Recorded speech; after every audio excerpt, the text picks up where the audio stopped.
Hi everyone, welcome to our Zoom chat between Marley, Shannon and I. I first thought it would be good if we all introduced ourselves. Which lady would like to start? Marley, you're at the top on my screen, so you're the logical first person. I'm Marley, and I'm based on the sunny coast, on Sunshine Coast in Queensland, Australia, and just love living here. I arrived here about 3.5 years ago after living in New Zealand for a while meaning 15 years. I truly love living here. And the best of all is, as we're all discussing this soul center healing hypnosis, I started doing that work here as well. So it's almost like a spiritual journey that peaked on the sunny coast. So, Awesome, yeah. thanks, Mark. Shannon. Hi, I'm Shannon Gardner. I'm also on the sunny coast as well. And as well, I've started my SCHH journey here. I was born in Canada and I've been in Australia since 2008, and I love the sunny coast as well. It's a good place, yeah. So as you guess, we are all soul center healing hypnosis practitioners. I'm Jasmin and I'm in New Zealand, in Auckland. And we actually, the three of us all did the training around a similar time, which was September and October last year. So we've got quite a bit of a connection there.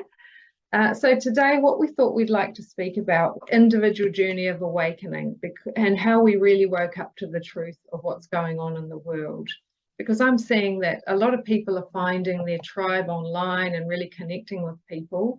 And also just hearing other people's stories is really inspiring. So we thought we'd all just speak a little for 5 to 10 minutes each about our own journey. And we're going to cover things such as how we felt over this lifetime. For example, did we fit in as a child? Did we feel out of place? What our family was like in terms of religion or spirituality, if that's something that really brought it in for us. Our career, because we've all been in health type careers. About how we woke up to the V, sorry, that thing there, which I've never heard before until the last few years, or the new thing we do with moving our hands, and the matrix, the whole, just our whole journey. So I would like to start. How about you, Shannon? Okay. Let's see. I grew up, I had a pretty good childhood. It was probably, what I would consider pretty much a perfect childhood up until grade 4-ish. We lived by the water and spent a lot of time in nature, as I think a lot of people in our generation did, played outside before the whole technology thing. And so now I try and do that as much with my kids as well. And I think from grade 4 onwards, like, our family life got a little bit harder, but even by high school, I was pretty aware of the corruption in governments. I remember one time a news reporter who was just, in town, going around town, asked me to comment about something with the government when I was in high school. And I said, the government is just one big corrupt mafia, and I was, wow. I don't know, I was like 16 or something when I said that. And then I remember I called the news station later that day because I was afraid the guy was going to put it on the news. But from knowing what we know now about the propaganda and everything in the media, there's no way they would have put that on the news back then. So really, I probably didn't have anything to worry about. But I was pretty, I've always been someone who kind of looks outside of the box, even when it comes to high school, and that with I didn't have to try and fit in. I never had a problem with not fitting in, but what happened for me was the partying and drinking and the partying on weekends and stuff just got old really quick for me. Whereas I noticed like a lot of my friends and people I knew kind of just kept doing that throughout, but standing around at parties and stuff just wasn't, I don't know, it kind of just got old quick for me. I've always been, you know, kind of spiritual since I was a kid. You know, at the cottage in the summer, we would play Ouija board and stuff like that, which I would never let my kids do now. Now you know so much more. But just, you know, just things like that with your friends and little things that I just didn't understand back then that I have so much more of an understanding now. And I always felt a bit different, that I was here with a purpose somehow. Wasn't sure what that was, but I just always knew I felt a little bit different in my outlook on life. I felt like, you know, I always had this feeling of just because something is the way it is or is considered normal in society doesn't mean it should be that way. And yeah, so I just, one day I was having a chat with some friends and someone told me what a Freemason was as an adult, and I didn't even know what it was. And that just took me down all the rabbit holes so many years ago, you know, with Carrie Cassidy and Project Camelot and all her different interviews with David Icke and Dolores Cannon back in the day when Dolores was still with us. And her interviews with Bob Dean were pretty amazing too, and just different people.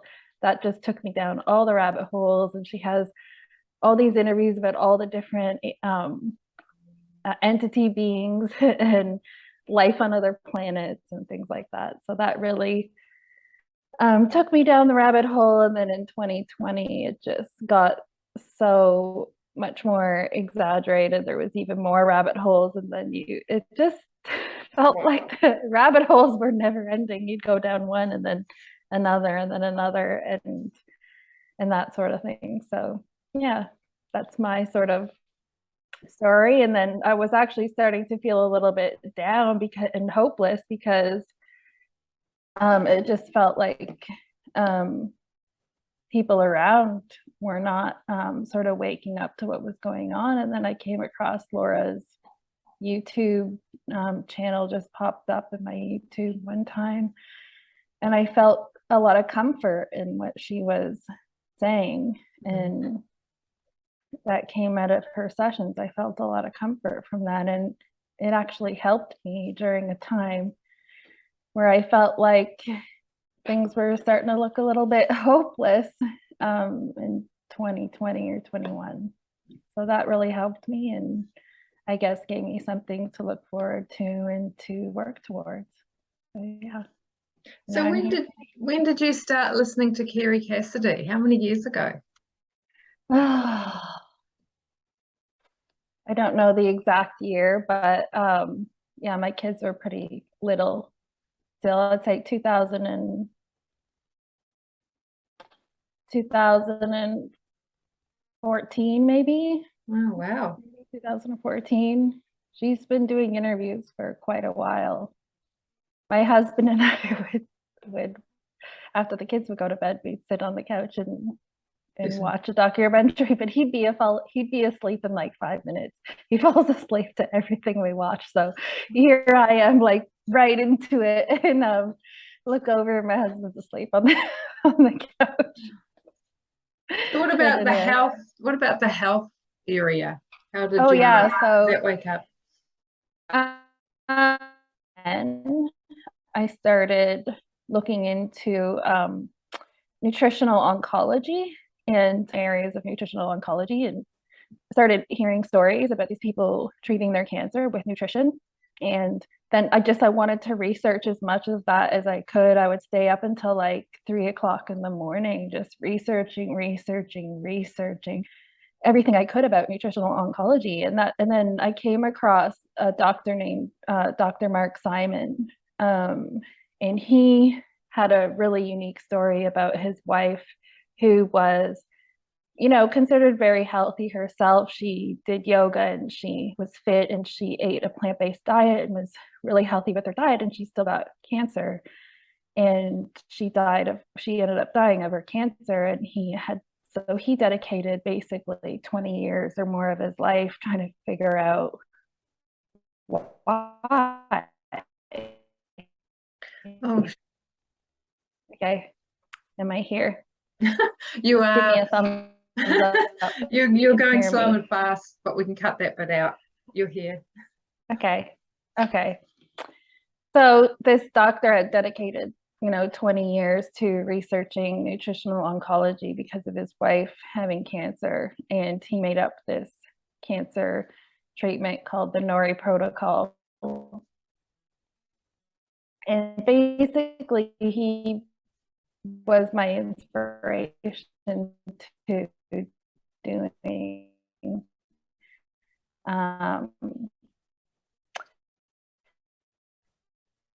doing naturopathy, because like in his treatment and others, it shows how the bodopathic medicine, people are taught that is like, say, if you have an illness, that it's just that one area of your body and that's it. But really, your whole body needs to heal at the same time. And so when cancer patients end up doing nutritional oncology, their whole body heals at the same time.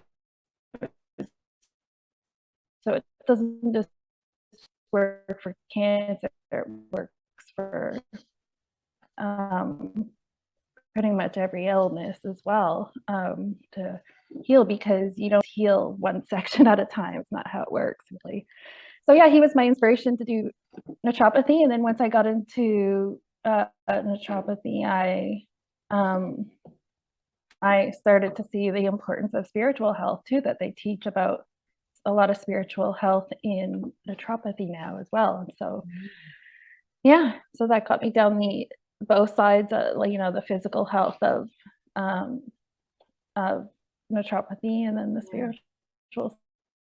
That's really interesting. Thank you for sharing that. We'll have to come back to you in a sec because you keep freezing.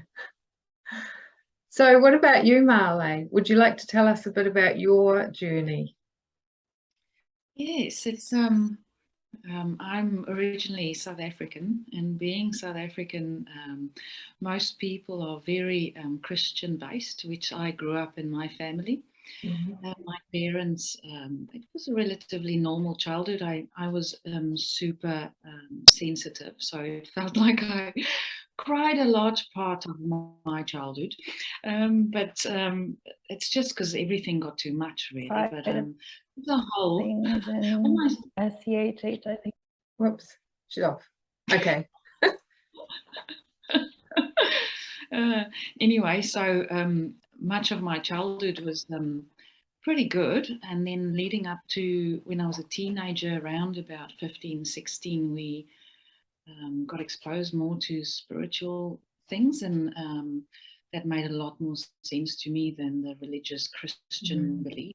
I was sort of forced to go every Sunday, that whole thing, and eventually stepped out of that and ended up going every Sunday to a spiritual sort of teaching and lectures. And so for about 3-4 years, we used to go every Sunday, every second Sunday, I think, just learning all about duality and karma and the golden circle and like all of these things. I had a massive big folder on all of the stuff, which I ended up not bringing on all my travels. So yeah, so that was very informative. And then when I finished school, I started working at a lady that did numerology, tarot, and such. And so during my time there, I learned numerology, I learned a bit of tarot. And unfortunately, through all of this, the community I was in sort of fell apart a bit. It became more about money, and I got quite almost devastated because I wanted to believe people are good and in it for the right reasons, right? So when I stepped out and left South Africa, I went to the UK, I decided I'm going to live my life. I'm not going to focus on all these things, because especially at that stage in South Africa in 1994, Mandela came out and there was lots of political problems. We all thought we were going to end up in a war situation. So most people were stockpiling food and water, securing their homes. Wow, you've been through this before, haven't you? Yeah, so this is a second cycle. It's it brought all that back for me again. And so yeah, we lived in quite a lot of, or some people did, you know, the more awake ones, and a lot of stress. And so anyway, so that all settled down. And by the time I left for the UK, at that stage, I just decided, listen, I'm not going to worry about anything. I'm going to live my life. I'm young. I need to travel. I need to just be happy. So that's what I did. So I went to the UK, experienced all of that, traveled, and all of that, and ended up in New Zealand because I didn't want to go back to South Africa. At that stage, politically, everything was just too unsettled. I couldn't go back. So I ended up in New Zealand because my father immigrated to New Zealand in 1994. So got to New Zealand, trained in my nursing, focused on that. It was a lot of learning and, you know, looking after people. So I just threw myself wholeheartedly into that whole experience. And I learned a lot. Nursing has definitely taught me how to work with people, how to read people, how to sort of feel where they are emotionally, how to look after them in every level, really. So I've got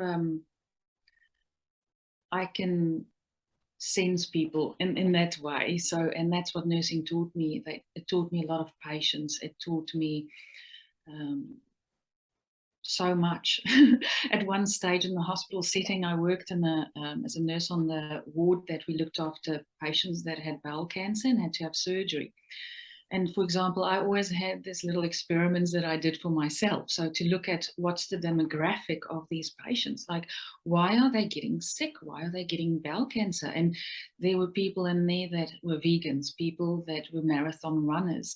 There were people that were quite overweight and really didn't take care of themselves and maybe smoked or drank or.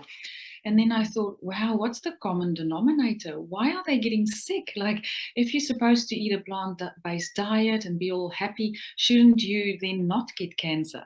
And vice versa. How can this alcoholic person that smokes so much also get cancer then? And so in the end, I've sort of decided for myself that we are very emotional beings, and we tend to place all of this sometimes in our bodies. And so, and also your mindset and how you believe things about yourself and also about your environment.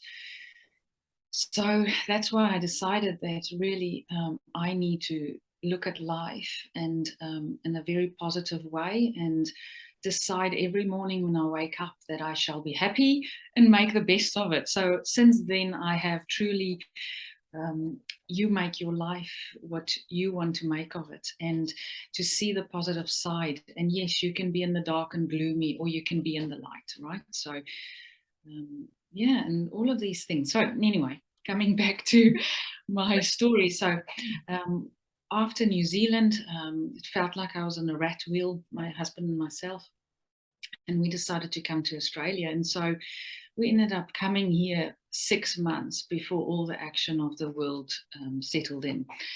In that sense, it just gave us enough time to get jobs, settle in, make friends, you know, that old thing. And when all of the madness started, all of it just seemed really odd to me. It was like I was back in my childhood in a way, that with the elections in South Africa, where we all just going, oh my God, there's something not right.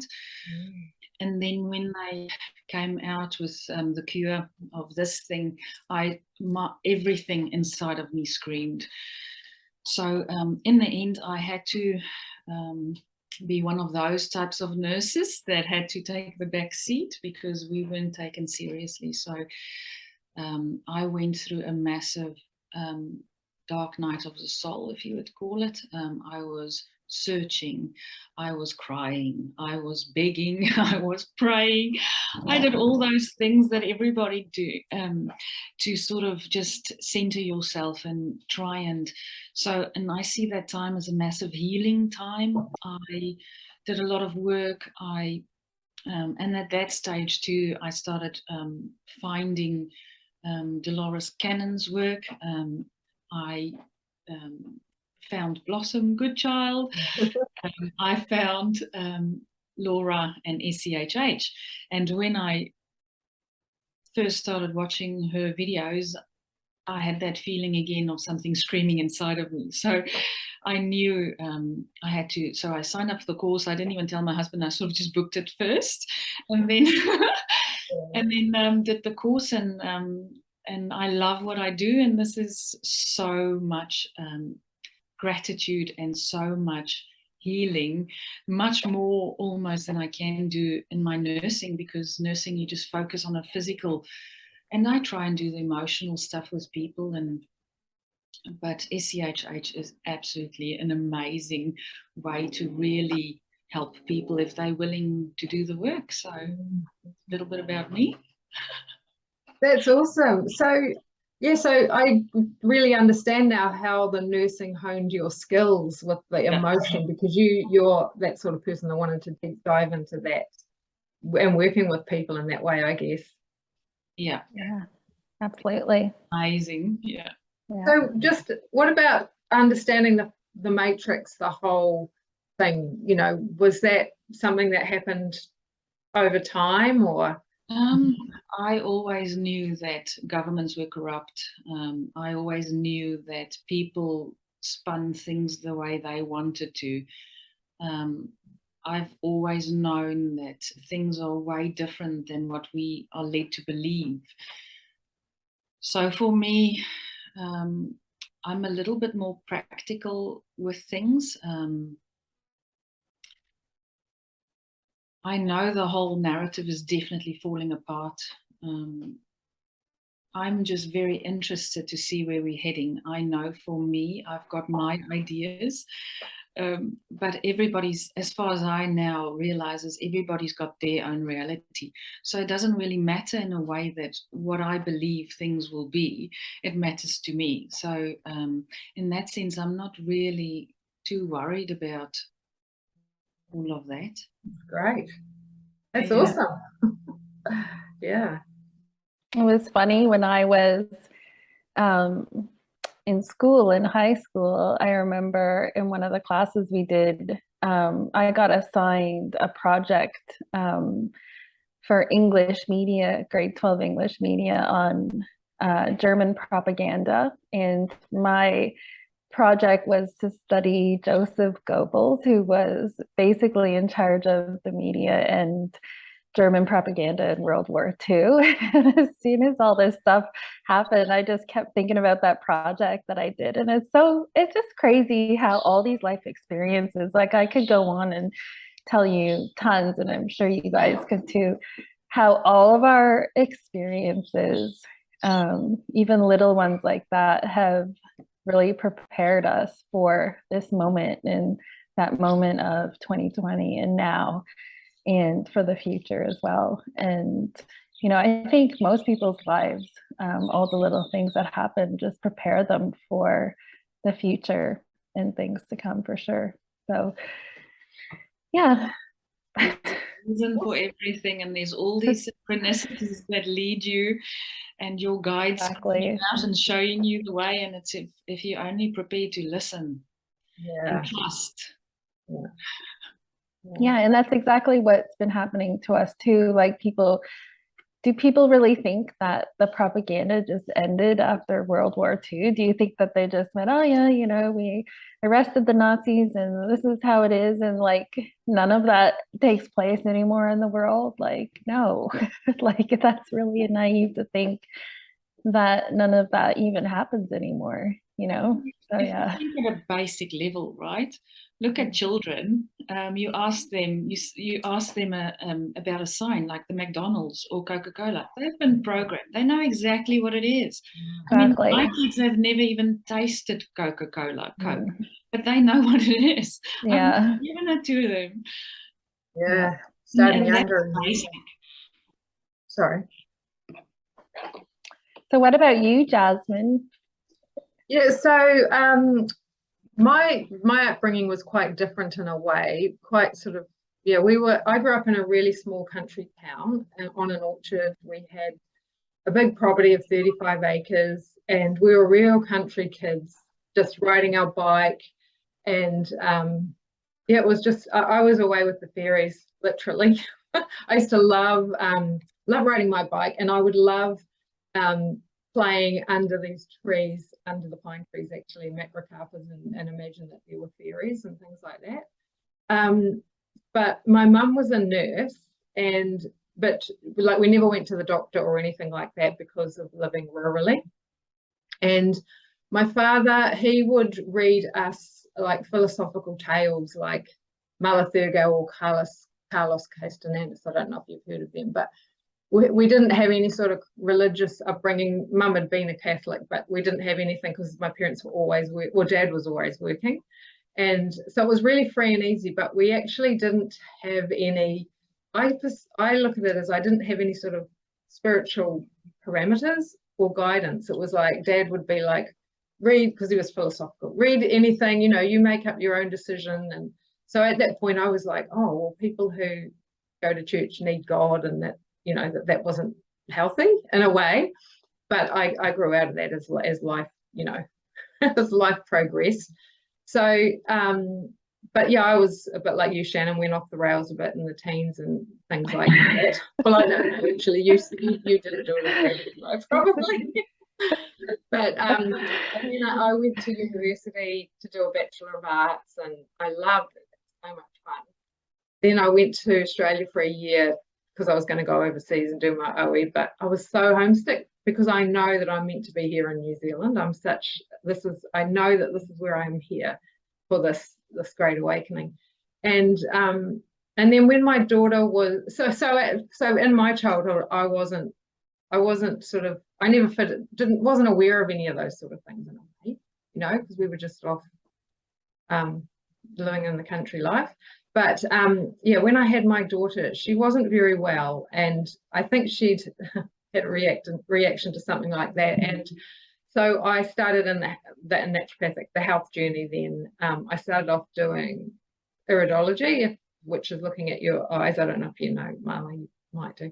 But and then I took it to an anthroposophical GP who's like a Steiner type one, and he would have crystals in the room, and it was awesome. And so he would write me a script and for her, because she had like pre-asthma sort of symptoms, and then he would give me a homeopathic remedy.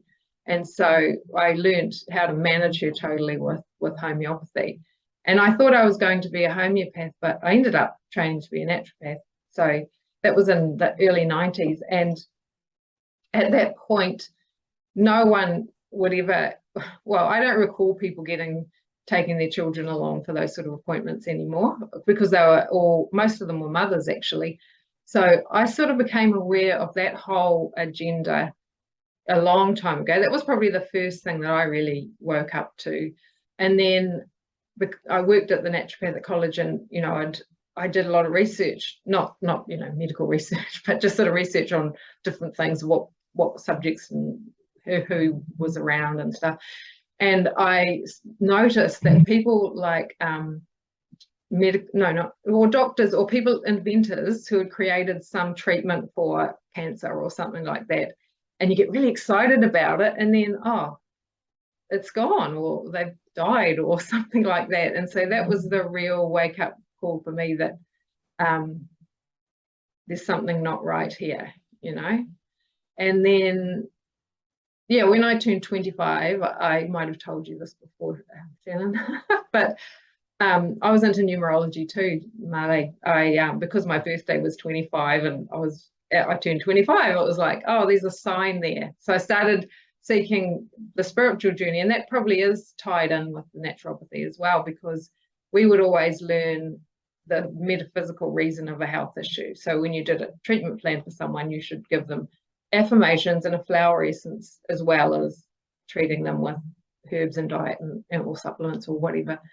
And so yeah, I remember Louise Hay and learning her whole big long affirmation she'd written actually around that time.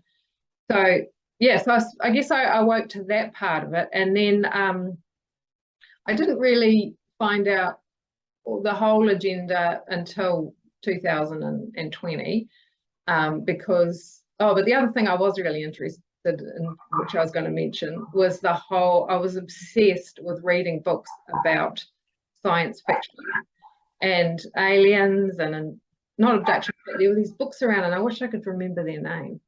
So I went down and did a lot of well, I liked reading all the science fiction books I could find actually, and watching the movies, and I'd have dreams too, real science fiction dreams, and I guess I then started thinking that within there's this whole world that's different, and I was really interested in, and actually I had a session with she a numerologist, astrologer, and she said, this is about 10 years ago, and she said, oh, introverts have a rich inner world, and there's nothing wrong with having a rich inner world. And because I've always been an introvert, and it was really good because it gave me a real acknowledgement that it's actually okay to not want to be the life of the party or the social person, or you know what I mean. And so I guess I started acknowledging that part of me was just as important. And yeah, so then with the whole bigger picture, as opposed to just the spiritual thing, and you know, knowing what my purpose was, I was following astrology, and then I saw things that were predicted, and I started having this real ominous feeling about the whole thing, that there was a possible pandemic, you know, that they'd done, what's the word, they'd done run-throughs or something, and patented different things, and I was like, oh, a real sinking feeling. And then but it was good that I started following down that journey, because it actually kept me going, knowing that this is what's happening, and this is the Aquarian, we're moving into the Aquarian age, and that started me feeling more positive about where we are. Because I'd actually really thought something was going to happen in 2000. I remember the whole Y2K thing. Yes, I remember that too. Yeah, but it's I'd forgotten about that while I was busy, you know, with my kids growing up. And yeah, so then I did a deep dive when we had our first lockdown in New Zealand, which was about a week after Australia, I think, or Melbourne. I'm not sure if it was the same time, 25th of March. I remember that because it was a 25. Yeah, and so then I did all the deep dive, and I didn't go, and I'd heard of Kiri Cassidy. I hadn't really watched many of her, but lots of spiritual stuff, and then lots of other stuff, and then all these shocks that you go through when you realize how our reality has just been so, what we perceive to be our reality has just not been real. And then I got to a turning point where it's exciting now. You know, I'm really looking forward to what's going to happen coming up. Yeah, but I do know, and I know that I was born for this time, because I have these moments in my life, which we all do, where I know, where my intuition kicked in, and one of them was my spiritual awakening, you know, when I was 25, and another one was when I just was walking down the steps from my clinic into the shed that we live in, and I was like, you were born for this. And it was like, I know that this is where I'm meant to be, what I'm meant to be doing. And that's the whole thing with SCHH, like you were saying, Male, that because I'd spent like the last 5 years wanting to change something that I wanted to be doing something with clients different to what I was doing. I was looking for something, and it was just awesome to find that tool where you could deep dive into, another realm, which I think is really, yeah, so that's me. Yeah, I know how you feel about the introvert thing too, because in the calling, like you said about this is what you're meant to be doing in that calling, because I've been quite a shy person my whole life too. And when 2020 hit, I felt like, I think a lot of us just feel that call to speak out, even though a lot of us are shy and feel uncomfortable in front of the camera in the beginning and stuff. It's that call to speak out, and you just do it. Even at my, I did a big wedding. I was like, couldn't think anything worse of walking down an aisle with like 100 people staring at me. I'm just not that attention type thing as well. But when 2020 hit and all this stuff, I think a lot of us just feel compelled to speak out. Yeah. Yeah, and I think that's the astrology has been, if you follow it, it's basically like, I remember noticing a couple of years ago that someone said, oh, everyone's going to be finding their purpose now. And I see that people are doing that. They're getting aligned with what they really want to do, and they might be leaving a job or moving house, and it's like it's just happening naturally, which is really, really awesome. Have you frozen again?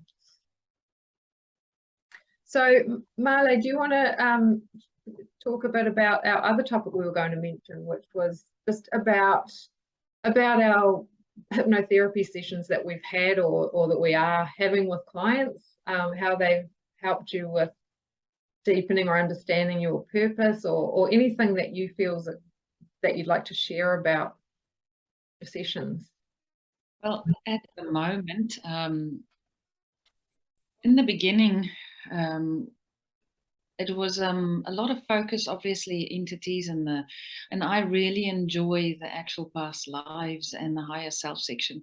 And so in the beginning, I used to get quite a few earthbound spirits and a few demons and all of that. But recently, I've got quite a bit of emotional energies and things people store in their bodies.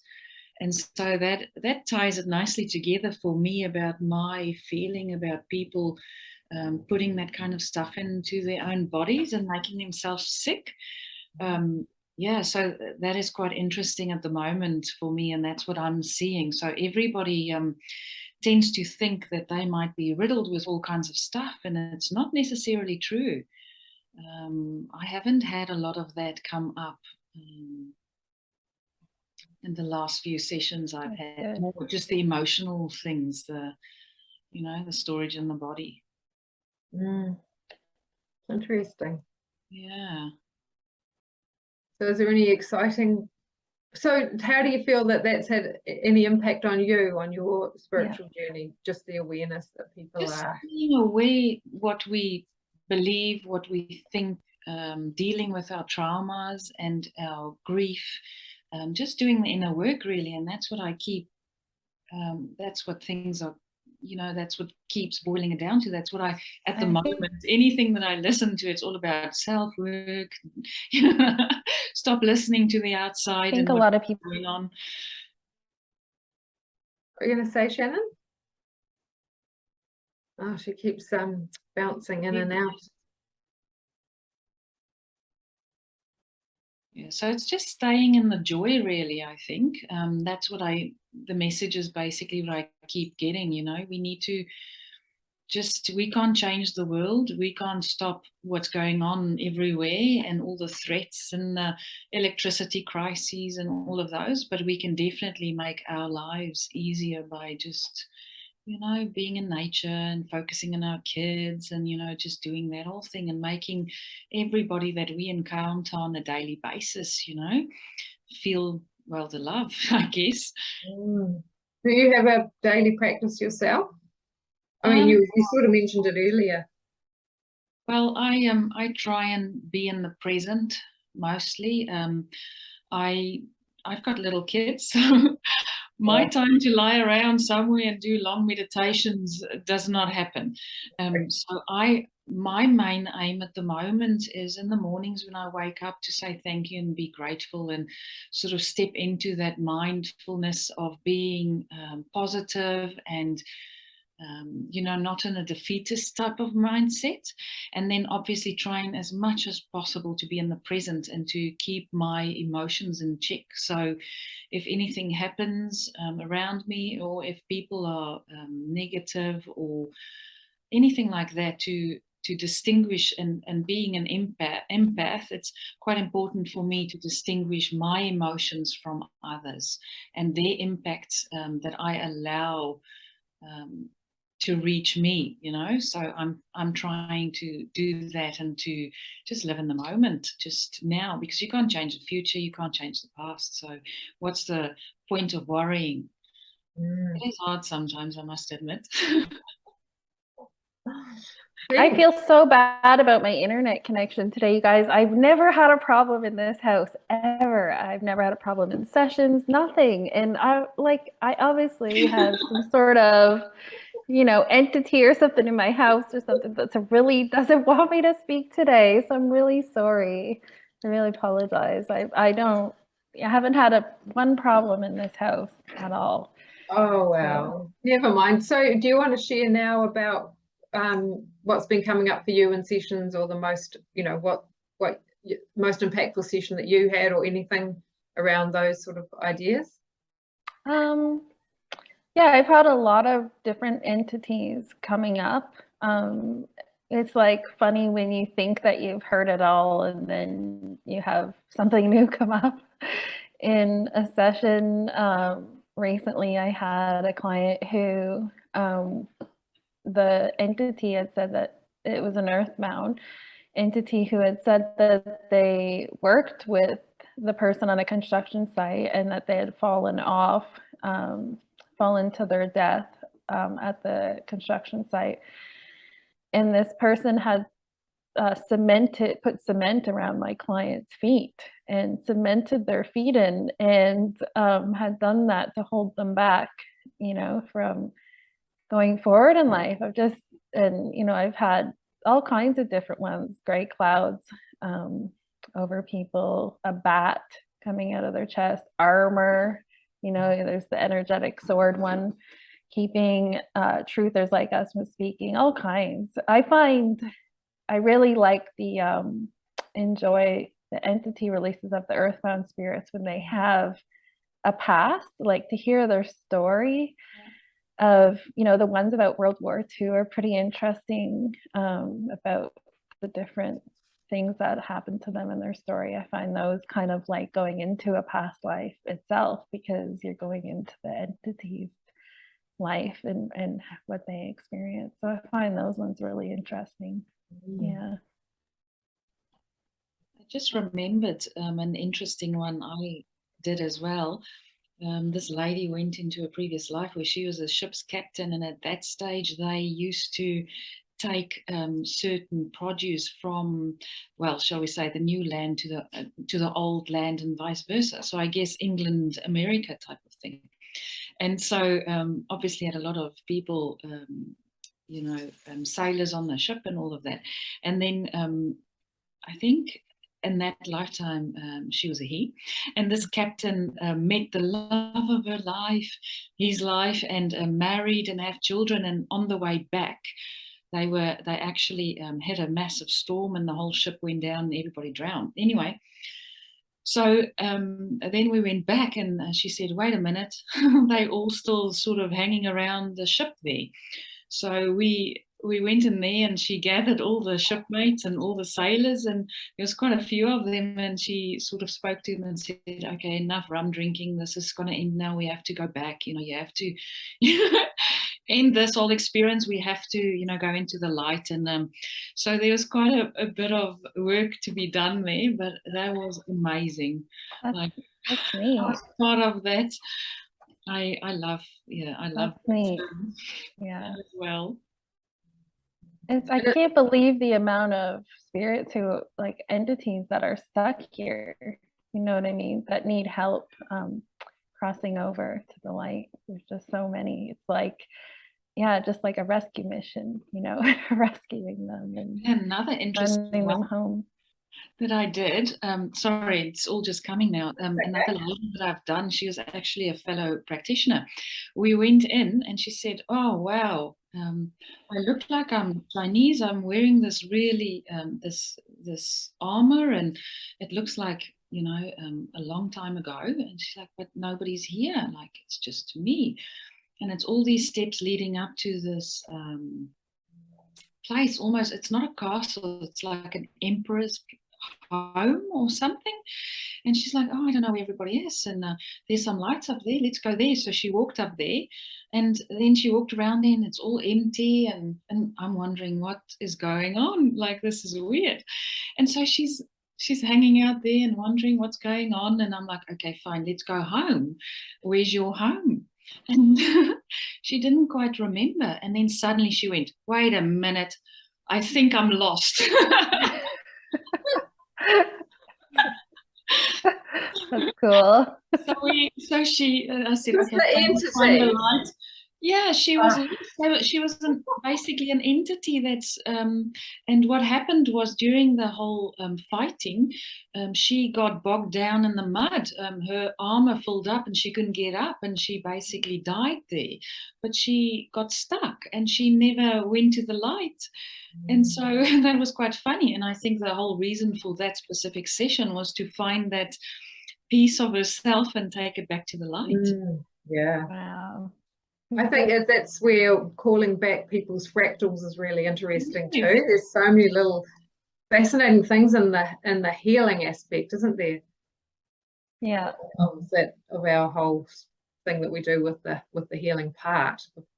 I just wanted to share one, a bit different to what you guys are sharing, but I had an amazing session with a lady, and she actually had something behind her shoulder, and it turned out to be a little wing that was growing. Oh, yeah. And yeah, it was amazing. And then, so that was when we were doing the energetic cleanse of the body in the beginning. And then later on, when we were doing the healing part, she felt that she had a wing on the right side popping out. But then she said she could feel it was tied up with string, so it wouldn't unfold.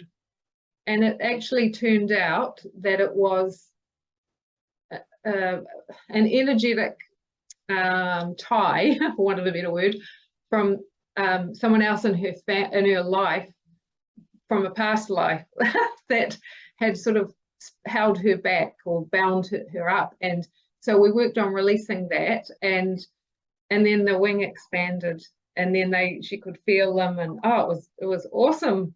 I love that story. Yeah. I love that story. So it's so diverse, the experience. So beautiful, that story. Yeah.